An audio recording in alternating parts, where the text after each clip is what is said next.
Hey everyone, Adam Beck here from HardcoreGamer.com, and today we're talking about Final Fantasy XIV Shadowbringers. We were able to get some hands-on time with the game, and there's a lot to talk about. Unfortunately, due to the limited amount of time we had with the build, we were only able to check out a handful of jobs. We of course had to try out Dancer and Gunbreaker, but we also fiddled around with Paladin, White Mage, and Machinist. We still took a look at the skill changes for the other jobs, but how they'll play will have more impressions closer to launch. Of course, things can change, so be mindful that this isn't the final version of what you might play. Here is just a quick visualization of how the current jobs have changed. Some are drastically different, others have been somewhat adjusted, and then there are those who have been barely touched upon. I guess let's start off with the new jobs. Gunbreaker is the first I gravitated towards, even though I'm rarely eager to tank. The big change in Shadowbringers is the removal of enmity combos. I was a bit worried about how well I can maintain aggro, but it was very easy thanks to the inclusion of AoE combos. Anyways, Gunbreaker felt good to play, but it did kind of feel a little vanilla. It has a powder gauge where you can hold up to 2 cartridges at a time that are used to perform specific abilities. Because of this, there are quite a few flashy combos to choose from that hit incredibly hard. But outside of that, Gunbreaker doesn't seem like it has a whole lot going for it. If anything, it feels like a DPS that Square Enix tacked on some damage reduction skills and being invincible for a short while.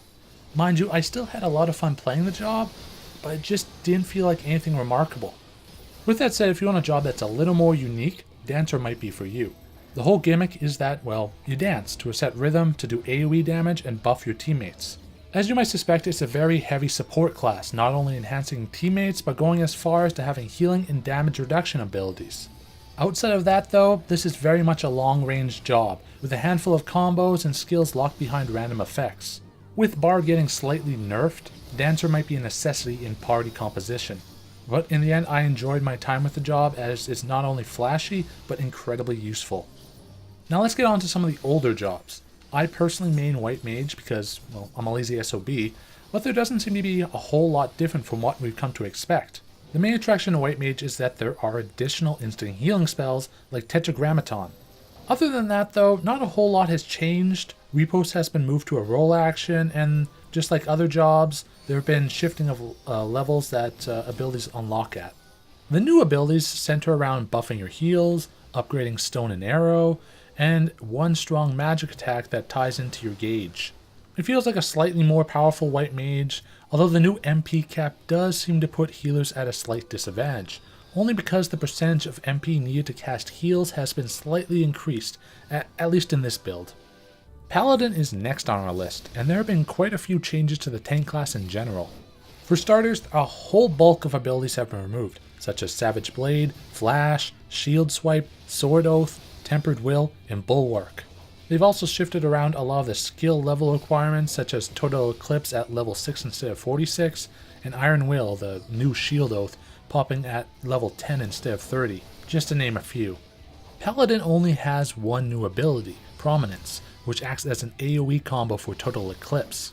Its 72 to 80 abilities involve 2 AoE skills, one of which hits incredibly hard, rush attacks, and a single target attack that restores MP. It's nothing revolutionary. Really, despite this and the removal of a number of abilities, in the end, Paladin just feels as good as it ever has. Finally, we have Machinist. You're probably asking why I chose Machinist, especially considering everyone I talk to hates the job. Well, I for one loved it. Regardless, Yoshida-san has stated this is basically a new job, but is that the case? Well, kind of. A huge number of abilities are gone and replaced. We're talking Heartbreak, Reload, Quick Reload, Blank, Rapid Fire, Bishop Auto Turret, and Gauss Barrel. Yes, everyone's least favorite attachment is finally gone. I'm a little disappointed Rapid Fire has been removed as it was very helpful, and Bishop Auto Turret did have its uses in dungeons, but some of the adjustments make up for it. As for new skills, we have 3 Heat Gauge attacks, Hypercharge, Heat Blast, and Auto Crossbow. Tactician is now a dedicated skill for Machinist, Drill is a powerful attack, and finally Automaton Queen is a summon that will replace Rook Auto Turret at level 80. The biggest change is the summons though. No longer is Auto Turret out on the battlefield for good. It has a timer up to 15 seconds that's based on your new battery gauge. It's the same with Automaton Queen, although she can come out for a max of 20 seconds and has some killer moves. On the positive side, so many of the abilities have been consolidated, such as Split Shot, Slug Shot, and Clean Shot now have advanced heated versions. As someone who uses a controller, this is a blessing, as I was able to put all my essential abilities on a single hotbar.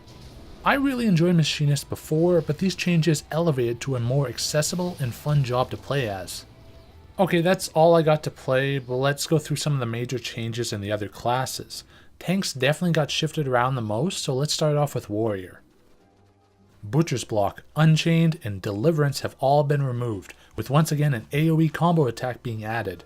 Defiance is now at level 10 instead of 30, Thrill of Battle adds an increase in healing effects by 20%, Inner Beast and Steel Cyclone no longer have additional effects, Raw Intuition just increases damage resistance, and Upheaval is just pure damage now.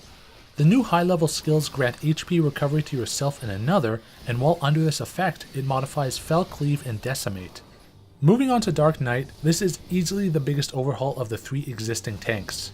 Spinning Slash, Blood Print, Dark Passenger, Dark Arts, and Soul Survivor are all gone. 2 new attacks have been added, which are an AoE combo and a single target attack, both of which grant the newly revamped Dark Side for 30 seconds. Grit, of course, is now at level 10, Soul Eater is now at level 26, and no longer converts damage into HP. Blood Weapon is completely different and just restores MP upon successful skill hits. Dark Mind can be used without being in Dark Side. Delirium requires the use of Blood Spiller or Quaestus to restore MP, and the Blackest Night no longer restores MP. Anyways, the new high-level skills consist of an AoE and a single target attack, but most importantly, the ability to create a shadow to fight alongside of you. Astrologian has been pretty simplified with Time Dilation, Royal Road, Empty Road, and Spread being removed. Its added skill is Divination that buffs party damage, but the new skills from 72 to 80 consist of upgraded versions of Combust and Malefic, new heals, and a new sect that grants 20% healing potency. Outside of that, there doesn't seem to be a huge change, but redrawing a card has 3 stacks now, which can be very useful. As for Scholar, it has a stronger emphasis on their pet, especially with skills between 76 and 80. Shadow Flare, Rouse, Bane, Miasma, Energy Drain, and because your pets no longer take damage, Sustain have all been decommissioned. Art of War is the only added skill that is a simple AoE attack, with Bio and Broil having new upgrades, a guaranteed crit buff, and the Seraph Summon rounding out the other skills. Sacred Soil now adds regen, and Ether Flow is now at level 45 instead of 6, which is a huge jump. I still think the biggest change here though is Shadow Flare being removed. And speaking of which, for Summoner, just like Scholar, Shadow Flare, Rouse, and Sustain are all gone, along with Ether Flow and Tribind. New AoE attacks Energy Siphon and Outbursts are added at level 35 and 40 respectively. The new high-level skills center around fire damage, reduction of casting time, and an AoE regen for healing your party. This of course is thanks to the Phoenix summon. Really the only change is Dead Worm Trance, which now reduces casting time instead of increasing magic damage as it did before. Black Mage is probably the least altered class, with Convert being turned into Mana Front and just restores 30 MP, and Freeze in Blizzard 4 nullifies or reduces MP cost for fire abilities. There's a new fire spell and a heavy hitter while under Polyglot, which is obtained by maintaining Encoane for 30 seconds. There's just not a whole lot here. Red Mage is very similar. Tether is gone and there are new AoE versions of Vare Thunder and Vare Arrow, with the only major change being that Impact takes more than double the time to cast now. As for new attacks, the major one is an end combo that comes after Vare Flare or Vare Holy. And that's basically it. Keeping on with that trend, Bard has seen very little change, with Misery End being removed and the songs no longer adding that 2% crit boost. The new high-level skills aren't anything remarkable either, just single target and line of sight attacks. Personally, Bard is one of my least favorite jobs, so this is kind of disappointing for me, but I know a lot of people like it already, so... Dragoon has got a couple changes though, with Impulse Drive and Heavy Thrust being removed. Disembowel now unlocks at level 18 in combos with True Thrust, and because Piercing, Blunt, and Slashing resistances have been removed, this now grants an increase in damage dealt by 10% for 24 seconds. Blood for Blood is now called Lance Charge, and removes the damage suffered penalty. Elusive Jump no longer removes binding and instead cannot be used when bound, and Spine Shatter Dive no longer stuns. Finally, the new gauge will require Gear Skuggle to use 2 points and changes Blood of the Dragon to Life of the Dragon, which in turn turns his skill into Nastrond, which is, well, just a stronger attack. As for new high-level skills, we have an extended line of sight combo for Sonic Thrust and 2 new jump attacks. For Ninja, Jugulate, Smokescreen, Shadewalker, and Duality have all been removed, with a new AoE combo attack being added. Assassinate has also gone from level 18 to 60, and can only be used when ready via another attack such as Dream Within a Dream. For the new attacks, you can create a double that'll attack enemies with your skills, and there are 2 new ninjutsus, 1 AoE and 1 single target attack. Monksy's internal release, Steel Peak, Howling Fight, 1 Ilm Punch, and Purification removed, along with the tackle variations. The only added skill is an AoE attack under the Raptor form, and the shoulder tackle no longer stuns. That's basically it for the changes for Monk. As for the high level abilities, they focus on extending Grease Lightning plus an AoE and 5th Chakra attack. Finally, we have Samurai, who only sees the removal of Ageha and Hagakure. The latter is replaced with a skill that simply increases the Kenki gauge by 50. The only real change occurs in Mangetsu, Oka, and Hisatsu Guren, no longer having diminishing attack power for each enemy. For the new abilities, there's a raw heavy hitting gauge attack, a skill that repeats the last Iajitsu with more damage, and a strike that's determinate on your meditation potency. Phew, that's a fair amount of changes, especially when it comes to Dark Knight and Machinist. But now let's get on to the other parts of this build. As a healer, I absolutely love how they display any barriers you have on your health, something that you originally had to watch to see if the icon disappears from the buff bar. We also got to play one of the new dungeons named Don Meg, which is a vibrant and fantastical area. It featured bosses that you could see mechanics were partially pulled from Trials and Raid bosses, such as maneuvering tricky terrain to get into an area where you can damage and interrupt the cast. We also got to try out the Trust system, which has players bringing NPCs into dungeons if you don't want to wait in the long queues. This was experimented on with the Grand Company's command missions and were far from great, as allies needed to be told what to do, and even then they were far from reliable. Square Enix has clearly invested a lot of time in the AI, as we had 0 issues with the NPCs. Even tanks engaged enemies properly.